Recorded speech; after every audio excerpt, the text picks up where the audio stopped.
Stéphane Dujarric, bonjour. Bonjour Jean-Pierre. Vous êtes le directeur de la division des nouvelles et des médias au département de l'information des Nations Unies. La communauté internationale célèbre le 13 février la journée mondiale de la radio. Depuis quand écoutez-vous cette radio et quels sont vos sentiments par rapport à ce média? J'écoute la radio depuis mon plus jeune âge. Grandissant en France dans les fins des années 60, début des années 70, j'avais toujours un transistor avec moi et j'écoutais Europe 1, RTL. J'ai toujours eu pris un goût pour la radio, pour être informé, pour les divertissements. Ça a toujours été pour moi une grande source d'information et une grande source d'intérêt.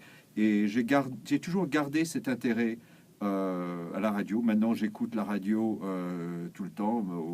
À la grande agacement de ma femme et mes enfants, j'ai souvent 2 ou 3 radios qui sont allumées dans mon appartement. Et je me réveille avec la radio, avec l'information à la radio. C'est pour moi ma première source d'information. Parlons maintenant de la radio des Nations Unies.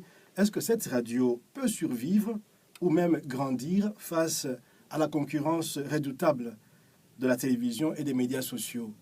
Je crois que le fait que la radio des Nations Unies non seulement existe, mais grandit depuis 68 ans, est une preuve que la radio des Nations Unies non seulement peut, mais doit survivre et doit continuer. Je crois que c'est très intéressant de rappeler à vos auditeurs que une des premières résolutions passées par l'Assemblée générale lors de sa réunion en 1946 à New York, juste en dehors de la ville de New York, dans des locaux temporaires, a été la création de la radio des Nations Unies.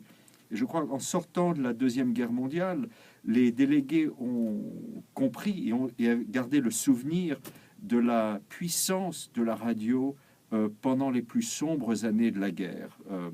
Et on sait quel point la radio était importante pour que les populations dans les territoires occupés pendant la Deuxième Guerre mondiale puissent garder un espoir de la vie et de la liberté. Et donc la radio a toujours été très très importante pour les Nations Unies pour diffuser ces messages universels. Comment la radio des Nations Unies s'adapte à l'environnement médiatique mondial actuel? Mais je crois qu'en fait le terme, on garde le terme radio, mais les choses ont beaucoup changé depuis les petits transistors ou ces gros postes qu'on voyait dans les années 30 et les années 40. La diffusion d'informations audio peut se faire maintenant, bien sûr, par une diffusion radio à travers les ondes courtes, FM, ondes moyennes, mais elle se fait maintenant par Internet, par podcast, par email et par téléphone. Et donc, ce qui est important, c'est que la radio s'adapte aux nouvelles technologies. Et on le voit très bien que la radio des Nations Unies ne fait que s'adapter. On peut maintenant écouter, bien sûr, la radio via les sites Internet de la radio des Nations Unies, les sites de ses partenaires, par les diffusions de ses partenaires. On peut même, dans certains pays maintenant, téléphoner, composer un numéro local pour écouter la programmation des radios des Nations Unies. Donc, je crois que les producteurs de la radio des Nations Unies ont bien compris qu'il fallait s'adapter et ils le font. Que faut-il améliorer à la radio des Nations Unies actuellement? Je crois qu'il faut être à l'écoute des besoins de son public et de ses partenaires. Je crois qu'il faut adapter ses émissions, essayer de trouver la meilleure façon, le meilleur moyen technologique pour toucher nos auditeurs. La radio peut toucher des milliards de personnes. On n'a pas besoin de beaucoup de technologie, on n'a pas besoin d'acheter un poste télévision, un ordinateur. On peut différentes façons d'écouter la radio des Nations Unies. Je crois que ce qui est important, c'est de rester à l'écoute des besoins de ses auditeurs et de s'adapter et de répondre à la demande et de rester bien informé sur les derniers développements technologiques. Dans quelle langue est-elle diffusée et écoutez-vous vous-même la radio des Nations Unies? Elle est diffusée tous les jours en 8 langues, donc les 6 langues officielles des Nations Unies, c'est-à-dire le français, l'anglais, l'espagnol, le russe, le chinois et l'arabe. Et nous avons maintenant, depuis 2 ans, créé une unité de radio en Kiswahili et en portugais pour le Brésil et pour l'Afrique lusophone. Alors moi, n'étant que bilingue, j'écoute la radio des Nations Unies en anglais et en français, mais j'aime beaucoup entendre le son d'autres langues. Donc il m'arrive d'écouter la radio en arabe, en swahili, pour écouter ces différentes langues qui créent vraiment cet univers unique dans une station de radio qui est la radio des Nations Unies. Les femmes sont à l'honneur à l'occasion de la Journée mondiale de la radio.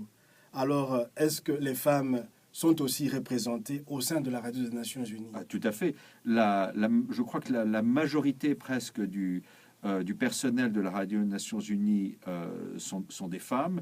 Et nous venons de nommer par intérim une directrice de la radio, qui est bien sûr une femme, et un producteur exécutif qui est aussi une femme. Donc je crois que les femmes sont à l'honneur et très bien représentées au sein des radios des Nations Unies, mais aussi, ce qui est plus important, je dirais, dans la programmation des émissions qui couvrent énormément de sujets sur le droit de la femme et la situation de la femme à travers le monde.